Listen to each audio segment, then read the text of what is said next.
Welcome to Fueling Your Legacy, hosted by Samuel Knickerbocker. Each week, we expose the faulty foundational mindsets of the past and rebuild a new, stronger foundation essential in creating your legacy.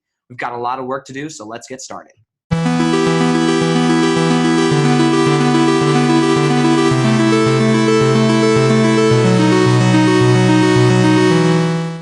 Today, I'm going to be speaking with Nguyen, who is the host of the Millennial Movement podcast.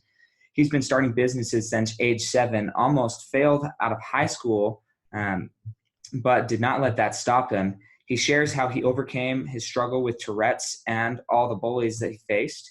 And I'm just so grateful for Ricky sharing his time with us, his story. So please go out and check out his podcast in the link below. Perfect. Hey, welcome so much to our podcast, Fueling Your Legacy. And we've got Ricky Nguyen on the show today. So we're going to start out with Ricky just sharing a little bit of his story, his background, and going a little bit into depth of his childhood for us. Okay, so Ricky, where'd you grow up? Where'd your parents grow up? Yeah, most definitely, man. Appreciate the time for having me on your show. My parents grew up as an immigrant family. Both my parents came from Vietnam. The whole rags to riches story, kind of came over with literally $500 in their pockets. Had me when they were at a young age. Was born in St. Joseph, Missouri.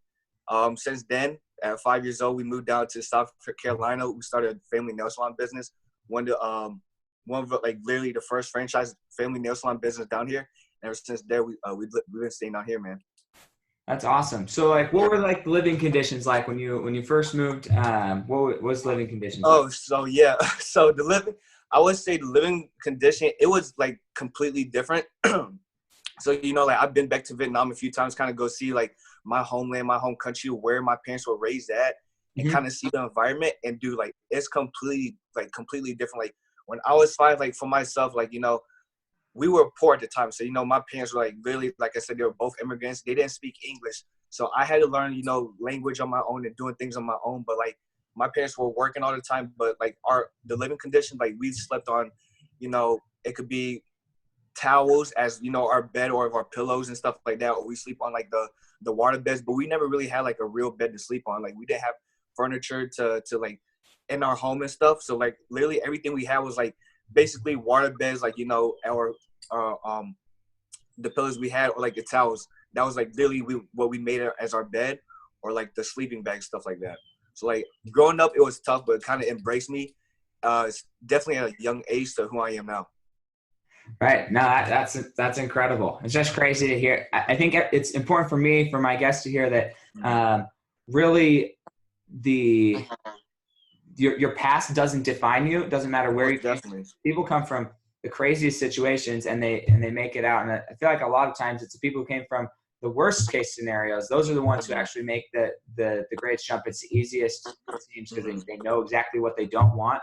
They've got a very big dislike for what they don't want, and so they're willing to go chase anything. Yeah. And so kind of bring us into your first business that you started, and share that kind of history there. So when my first really business, was when I was 7 years old. So I've been really an entrepreneur at a young age. So 7 years old, like I said, I was from Missouri. So when I came down to South Carolina, every year I would travel back to Missouri to go visit, every summer to go visit friends of my family that was still over there. So every morning during the summer, I felt like it was a hobby just to make some extra money. I kind of saw my parents doing it, and I thought it was fun for a kid to do it. So 6 a.m. I'll walk to Kmart, literally a mile down the road, and walk back, make fresh lemonades from 7 a.m. to 7 p.m. every morning of the summertime. Every day of the summertime, I'll literally just stand there and sell lemonade. If I run out, I'll go back inside. I'll make more, but I'll have different people. I'll have my friends in because we used to live in the apartment section. So I'll have my friends, literally my friends in the apartment section, hey, come help me sell lemonade. I'll make them stand there and literally sell my lemonade. We're running out and go make some more, and made it as a process, basically a hustle as a business to to sell lemonade. I thought it was it's fun for a kid to do. Right. No, it's interesting. We all start and we all do different little things. I tried a lemonade stand when I was younger, but I also we had an old lawnmower, didn't even have a bag. There was the grass would shoot right out the back of it. But at 6 years old, I wanted to play soccer, and there was no money in our family. Like, our family's dirt poor, literally living in just terrible conditions, similar to yours. But we had this old lawnmower. We had gas, so I would push that lawnmower up and down the street, and I would cut grass, and the grass would be shooting in my face, but it didn't matter because I was going to earn enough money so I could go play soccer. I need like $50 or something. But see, I think that's the thing. Like, you know, even like you still found a way to do something. You know, that's what like basically, you know, what a lot of people, a lot of entrepreneurs share. You know, you basically, when you see something, you have to realize that that's the opportunity in front of you that lies ahead. And if you can make something happen, make extra money, then go do it. You know, like, even if it's not for the money purpose, like for myself, I wanted to, like, for me, like flipping stuff on eBay or like selling lemonade as a young person, like selling shoes, like everything was just a hobby. It was fun. Like, I just thought it was a game, like, to learn something, you know, like that's just the process, man. If you're not in it to learn, then, you know, it's going to be difficult. Yeah, no, exactly. And that's definitely something we have to always be thinking about is what is that process and how are we, what are we to learn from every different thing that we're doing. Mm-hmm. And so something we want to talk about as well is kind of how would you say, like, what would you say your greatest success is? And then also with that, maybe share your greatest obstacle that you've faced. Oh, yeah. So I would say my greatest success and the greatest, that's a really good question, by the way, man. You know, I think my greatest success and my greatest obstacle would be, like, my greatest success would be, you know, starting my LLC sneaker businesses and starting my podcast. So I want to go more in depth about it. So when I was 16 years old, you know, I kind of got caught into really 15, 16. So, like, I kind of got caught into the flipping the sneakers, reselling sneakers game on eBay. But there's also a place called SneakerCon. So, you know, SneakerCon is like a one time a month event where they travel to a new city. They have vendors where you could buy, sell, and trade shoes. Literally, like, tens and thousands of kids are there, man. Like Sam, like, literally, like, if you walk in, like, the whole place, you will not have room to walk around. Like, that's crazy. Flooded with, like, sneakers, like, you know, 30,000 pairs of sneakers there. But, like, but yeah, so I used to travel there every year, selling sneakers, going to buy sneakers, taking them home, cleaning them, refurbish them, whatever I had to do to make them look make them look new, or if they were already new. But after that, I'll literally take a picture of them, post on eBay, and, you know, sell them. So I think that was one of the biggest thing, like, what started me off was entrepreneurship, because, like, I started to see real money coming in, and, like, I was still in high school, so, you know, like, I was young, I was naive, so I was happy about it, you know. So I think that was one of the things that kind of started me off. But, you know, after that, I think my greatest accomplishment that I would have to say personally myself would probably be my podcast, the Millennial Movement podcast, just because I would say through the obstacles I've been through, you know, my podcast it defines who I am as a human. You know, I kind of basically started my podcast off of one reason, you know, was I knew that I couldn't get, I would say, a class of, like, a real job, like working in a storefront. You know, I was going to college. I recently dropped out of college to take podcast full time, but also run my family business. But yeah, I started my podcast just because, like, I knew I couldn't go work for a storefront. It's because I have a disability, and my disability is for Tourette's. And for audience that doesn't know what Tourette's is like a motor tic in your body where if you ever seen someone that twitches in public but they can't control, that's not because, oh, they're on crack or anything, or they're doing drugs. But, like, sometimes that's a real disability. And for myself, that's just something I was born with, and I had it 10 years prior. And I found out I was 16, and I didn't know that I had it since I was 6. So, you know, when I actually understood, like, that I had Tourette's, you know, I was in middle school, high school, getting picked on and bullied. Even elementary school, just because I had it, you know, people were like, I was literally constantly the person being picked on and bullied on, about having this, like, because I looked like the retarded kid, if we're going to be honest, like, you know, like, I didn't fit into the in crowd, you know what I'm saying? Like, I was in the out crowd, like, no one really looked for me to talk to me or do this. Like, I had to go find these people, so, like, it was really tough. So, like, you know, being bullied and being picked on as a young kid, you know, you kind of take that to a negative offense. You get depressed. People commit suicide doing that all the time, you know, being depression. But, you know, like, I kind of saw that negative energy, all the negativity that was being thrown and pushed at me because I had this. But I looked at it as like, okay, yeah, I have this, but there's 7.6 billion humans on this earth. I'm special for a reason. So I wanted to turn my story to negativity to turn to positivity, or saying, yeah, even though I'm a kid with a disability, I want to show out to the world, to leave my legacy, like, feeling your legacy. It's like, I want to make sure that, I'm able to inspire the millennials, but the kids that have disability, that does get picked on, that goes through depression, but anything that you go through in life that you're able to overcome and conquer. But also hearing the great stories of these people that, I have on the show that I'm talking to, but listen how you could potentially change your life, change your business. But it's just about changing the negativity to positivity through whatever you're going through. And I think that's what's the biggest obstacle, but greatest achievement that I had so far in my life. Yeah, no, that's incredible. I didn't ever have any real difficulties in that area. As far as in too bad of mental handicaps. We were all homeschooled, and it took me a long time to learn to read and write. And I have dyslexia, but it's not to the point where it's just debilitating or the other people are gonna know unless I choose to share that with them. And so I don't know what it'd be like to have that type of have something like that in my life, that type of barrier. But it's cool to see that you've been able to overcome that and to really just completely transform it into, it's almost like leaning into your greatest fear. Because I have known some people with Tourette's who they stutter a lot as well. There's a lot of different things that come with that or can come with that.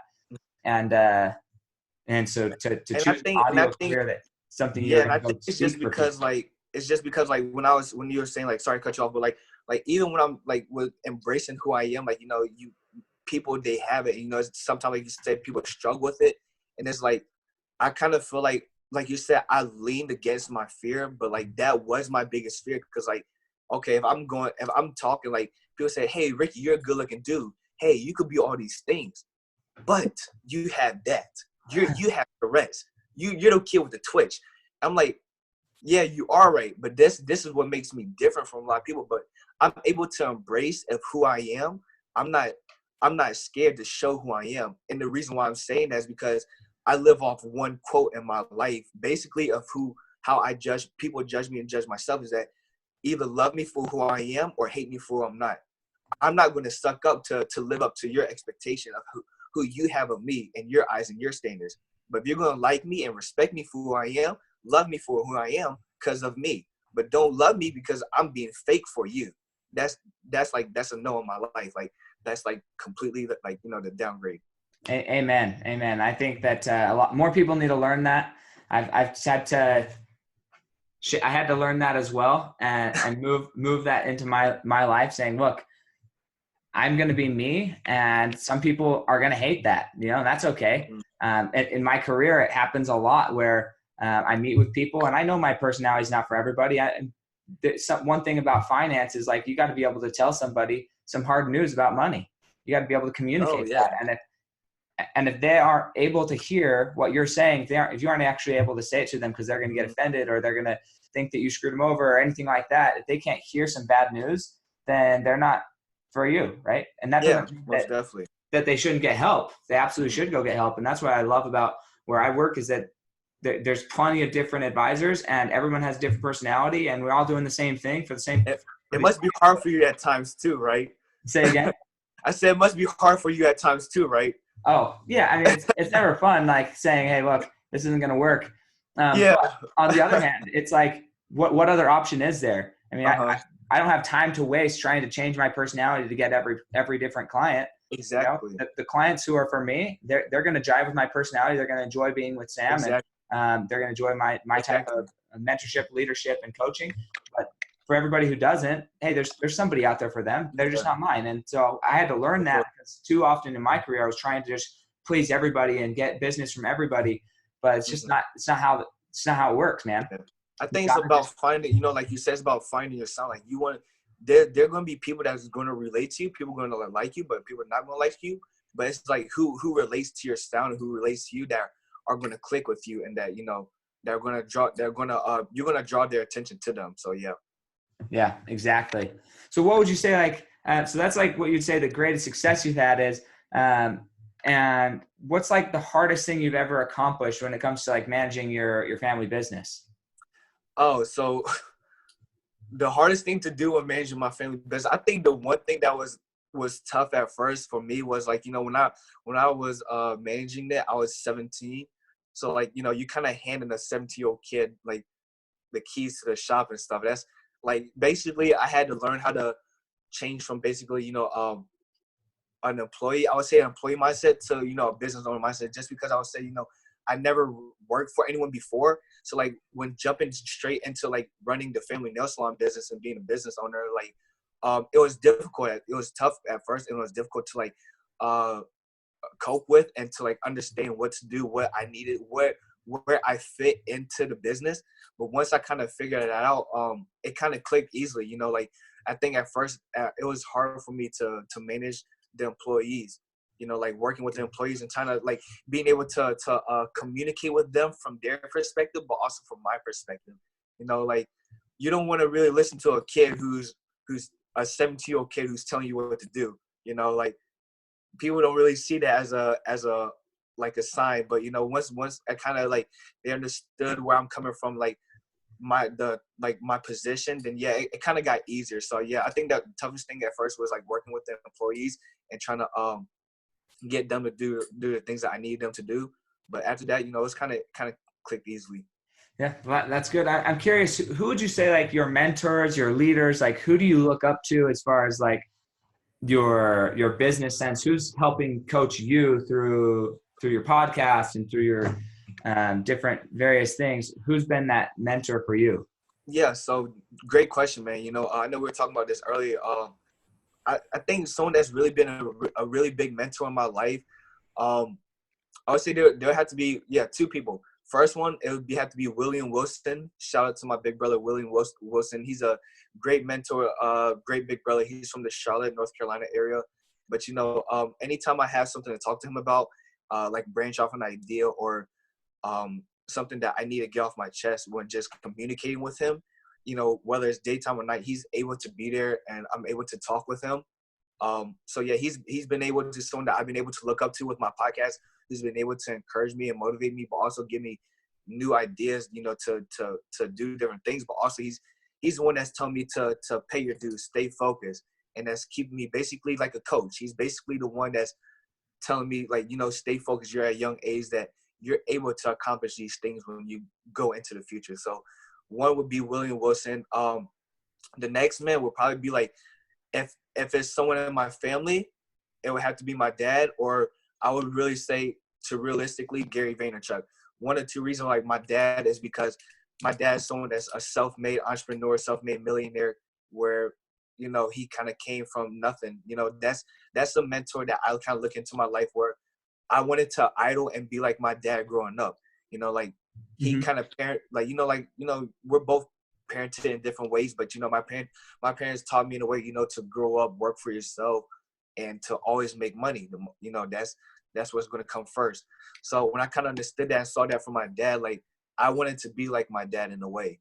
But also like I said, Gary Vaynerchuk is also a great motivator. So I would have to say those people would probably be at the top of my list for Okay. mentorship, because they always have something great to say, to whether it's directly to me or through the laptop. There's always some piece of advice or some type of something to learn from them.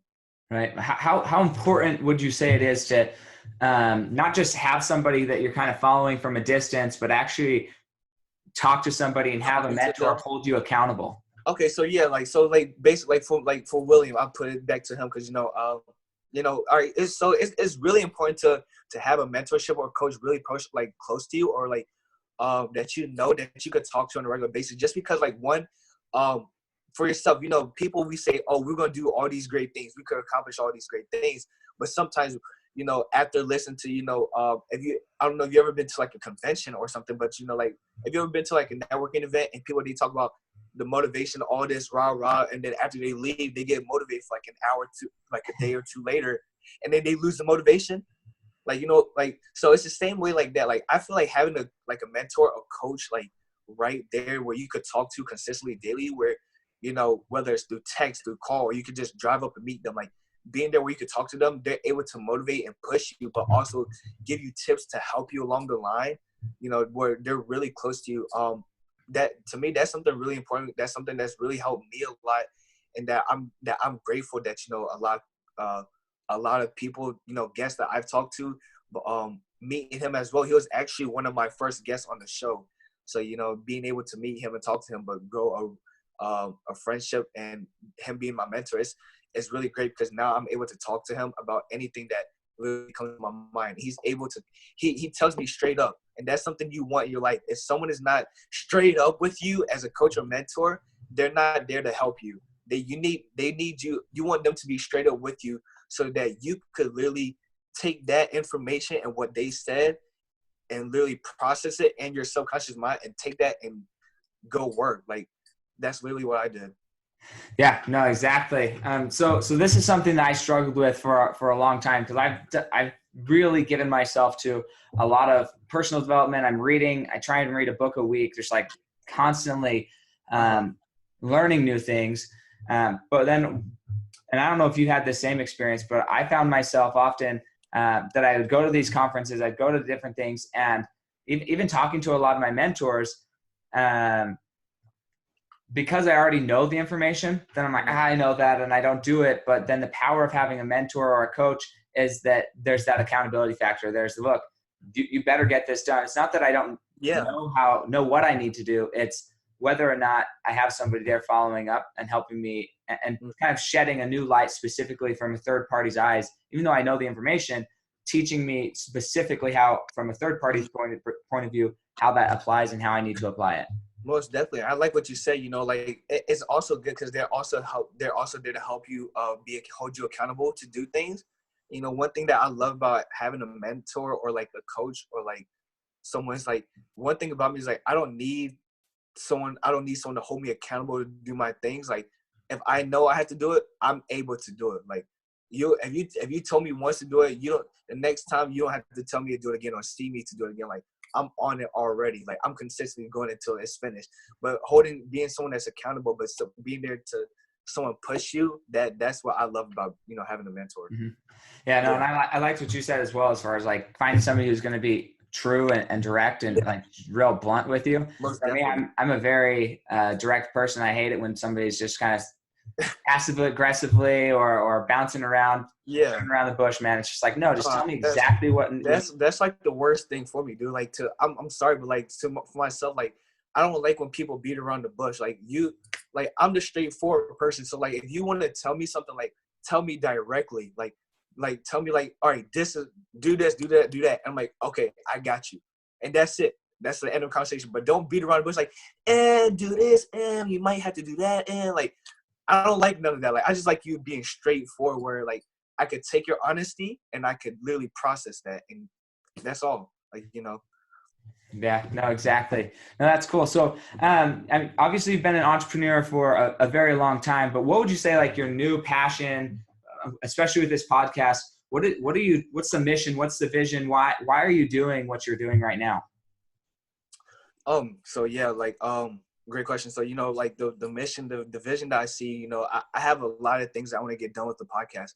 One of them is, you know, I really wanted to turn this podcast to a top 100 podcast in the nation, just because, you know, I feel like what I've been through, but what I've been able to say and to embrace for myself, I want it. You know, like I literally put everything on the line to go for what I want, and this is something I believed in, because, you know, I don't listen to people's opinion of what they have on me to say, like I was telling you earlier.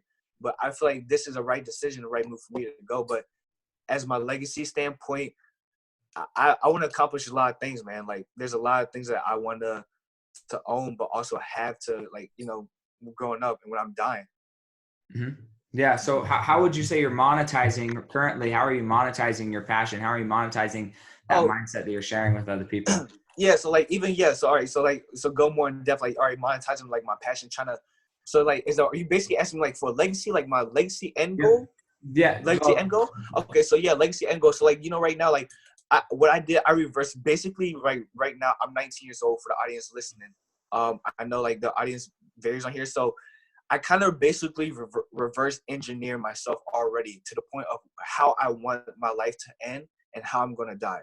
So when I die, I want to own the Lakers, and I want to have my own franchise hotel called Wynn Castles. So what I basically did is like that's what I know what my end goal was, and how I basically reverse engineer myself is that that's my end goal, and then I have every steps that I want to take along the way. And now starting from where I'm at, this is what I gotta do. So basically where I started is like I started being an investor in different stocks, building my podcast, working for my parents, running my family nail salon business.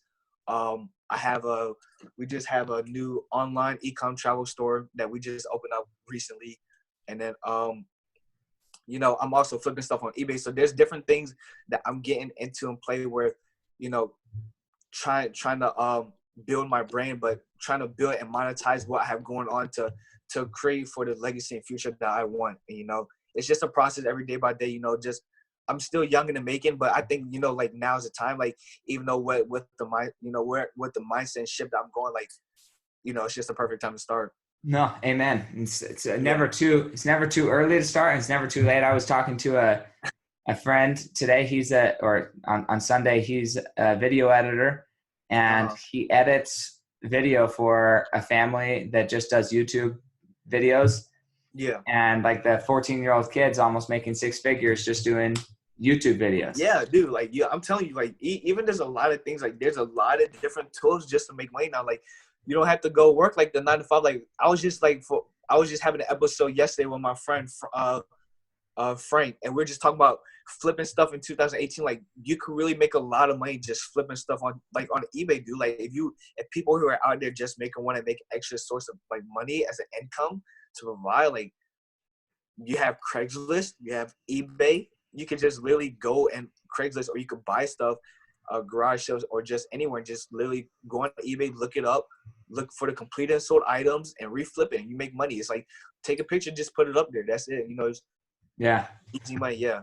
It's crazy. It's crazy how easy it is. So what would you say, like the top 2 books that you've read or that have contributed to your success? What would you say those are? My top 2 books that I've read that's contributed to what I've done would have to be Think and Grow Rich by Napoleon Hill, and then The 12 Pillars of Success by Jim Rohn. Yeah. That's awesome. Yeah, those 2 books really kind of laid down the foundation of kind of business, but understanding the entrepreneurial mind of what you need to have to be in a game, but also what you need to do. So I think that those 2 books really affected and impacted my life. Just curious, how much would you say is mindset versus just like the actions? Mindset versus action? Yeah, like how much of success for you do you think is like, hey, I got my mind in the right spot versus, hey, I'm just doing the right things? Yeah, so I think they kind of go head on. I think they kind of go head on head. You have to kind of relate it in terms, because like if you look at it, it's like, all right, I'm doing this for the right thing, but I'm also I have the right mindset. But the question is, are you doing the right thing because you have the mindset you want to do it, or what? Like, why do you have the mindset to accomplish these things? So like for myself, like I have a mindset to accomplish great things, like, but I know that what I'm doing right now is the right thing for myself. So that's why I'm being motivated to accomplish these things. So it kind of goes on head of what you want to achieve. Like, I can't really tell for everyone that's out there, but like mindset and just by itself is really important. Just because if you don't have the mindset to succeed, you don't have the mindset to do or try new things, then you're gonna fail. You're gonna lose. Just because the risk takers are the one that's gonna win. You don't win by sitting on your butt or complaining, but having a mindset to look for new opportunities. That's why I call it, like, you always have to be in a phase of looking for new opportunities. Like, what can I be doing today to make more money? What can I be doing today to do this? You always want to be in a consistent mode. Like, for myself, that's what I'm in. Like, I'm always hungry. Like, I do, like, literally, Sam, I'm telling you, I get stressed to my freaking brain, and like I cannot, like, if there's something that I don't have doing, like, right now, I would literally get stressed. Like, all right, what can I be doing right now to flip, to do something, to feel like I'm doing income productive activities? So it's a mindset that I've had that I'm going to have, and I always will have. But like you said, like you have to have a mindset. Mindset by itself is really important just to be able to achieve what you want to do. But if you have the mindset to do the right thing, you could go a lot further along the way. Yeah, exactly. I think for me, what I've seen in people is that if they don't actually believe that what they're doing can actually produce income, if they don't actually believe that changing their activity is actually going to increase their productivity or their income, then they just won't do it. They'll just sit there. And so I think just like you said, you have to have the mindset of success. You have to believe that there can be success before you're actually going to get off your butt and actually go do anything. Mm-hmm. But it gives you that extra motivation. So even if you are doing something, one of my mentors, Ed Milet, he says, look, check in with yourself every hour or so, every 10 minutes, whatever it is, check in with yourself and say, hey, am I accomplishing what I'm trying to get to? Am I accomplishing my goals? If not, then change your activity. Don't sit there and just do the same thing because that's what's on the schedule. If it's not productive, if it's not working for you, then switch your activities. Go do something that's more effective and going to get you closer to your goal now, not just like waiting until the next time to check in. Check in as soon as you recognize that you're not doing something productive, freaking change it. Yeah.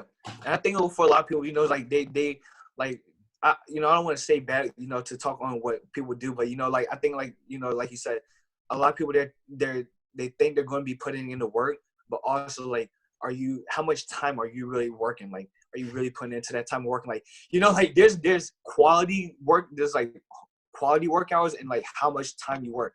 You want like the quality, like, yeah, if I'm working 18 hours a day, how many people are actually working 18 hours a day going full hard, you know, like are they spending 18 quality full hours a day? Like, you know, so I think, you know, it's basically keeping that persistent, keeping that mindset, you know, like you said, checking in on yourself, making sure that you're achieving what you need to be doing so that you could have that quality work hour to keep that focus, to keep going. Because when you have it, that's just momentum, energy that's keep being pushed off and built. And like, I don't know about you, but I feel like excited. Like every hour there's something new going on. There's like a new rush of energy through me, man. Yeah, absolutely. So what would you say is holding you back from reaching your next level of success then? Great question. What's holding me back from reaching success? I think I really think what's really holding me back would probably be myself. I really don't see there's nothing like as a boundary that's what sent me to the next step, but except for myself of trying to continue to move forward, keep pushing forward, and keep being persistent. You know, every day is a working day. You know, being embraced. You know, having trust is something new to embrace, and you know, like I embraced it for a while, but you know, like it's still working day. People are still going to take time to get used to. But you know, I think that's really going to be what's it for me, man. Yeah, that's awesome. Yeah. So final question here before we, I guess I'm curious, where do our guests find you? Where do you hang out the most? Are you on Instagram, Twitter, YouTube? Yeah. So if you want to follow me, you can follow me on Instagram, and Snapchat, Facebook. Instagram at Ricky Nguyen. Mindset is RICKYNGUYEN, and then mindset. And then on Snapchat, you can find me at Mr_Talented5. Those are my two platforms. I'm there the most. You know, kind of show the behind the scenes of what I'll be doing. You know, on Snapchat, showing the behind the scenes of what I do throughout the day and stuff, where I'm going and like family stuff like that. And, you know, Instagram, you can find out what I'm doing with the podcast and everything, man, what I have going on with the businesses. Awesome. Cool. So final question would be, how do you want to be remembered? Let's say you're passed away now. It's 20 years past when you died. How do you want your great-grandchildren, how do you want them to be remembering you, and what stories do you want them to tell about you? Yeah. So I want to be remembered as basically what I've been saying this whole show is basically the kid with the disability who's been able to accomplish great things. And I think that's going to be my greatest success story until the day I die, because, you know, that's what with all of us being a human being, all of us having a soul in our body, you know, you could be hit, you know, people could be stabbed, people could be shot, people could have cancer, people could have all of this, but you know, like I'm that one person where I could say, this is what I have and I could own up to it. But I don't think all these great people that have been in, like, I would say monumental or these great American idols in this world, they had to rest. But someone like me, where I'm able to embrace it and to express myself passionately through the people that, you know, I'm not just saying this because I'm saying rah rah, but this is just actually from the heart. Like, you know, I want people to take this story in of myself, being bullied, going through all this, but being an entrepreneur on the way. Like, how hard, like for yourself, you're a business, you're in finance. How hard is it if you had stress and you had to sit in front of people and tell them about your story, dude? You know how freaking hard that would be? It would be tough, Like, man. so exactly. So like literally just sitting here, maybe I'm done, but like, dude, like I'm able to embrace that. When I go to meet these people, I'm like, yeah, I had this, but I'm gonna tell you what, guess what? I don't care what you think at the same time, because I'm embraced who I am. I know that. So like when I die, like you said, like leaving a legacy, I want to be able to be remembered. Yeah, I want to be able the boy with Tourette's, being able to leave a legacy, create tremendous wealth, building great businesses. For my family could talk about, for my grandkids, that they said, like my great grandkids say, yeah, he was able to do this. He was able to overcome and look past these things to leave a message to the world. And what I want to be able to do is build foundation for the kids, for helping the Tourette's Foundation one day, and being a part of that. That's the legacy that I want to leave behind and create it, not just for myself, but like everyone in this world that goes through something, that I want to be able to change their mindset, be able to help them through everything they want to overcome, and just say we're all humans, but we're all here for one another. And that's the legacy I want to create, man. Just do that. That's awesome. Hey, well, let's go get it done. I'm excited for everybody that listens to this to be able to go and meet with you on your podcast, listen to you, hear from you. If you were to give like just a quick plug for your podcast, go ahead and do that. I want them to know, because I've listened to a few episodes, but it's cool. I think people need to hear it. So wait, what was the question again? Repeat it one time.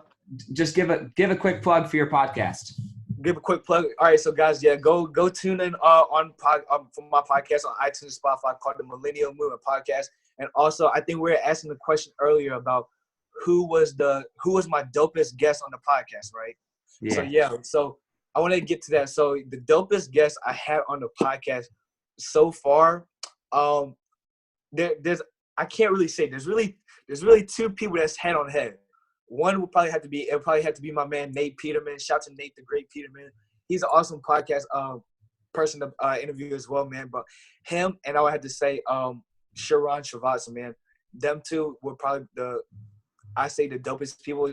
Nate kind of met like with my personality, kind of vibe with him. But Sharon, he built a real estate company, Tellus Real Estate Properties, from a $300 million company to a $3.6 billion company.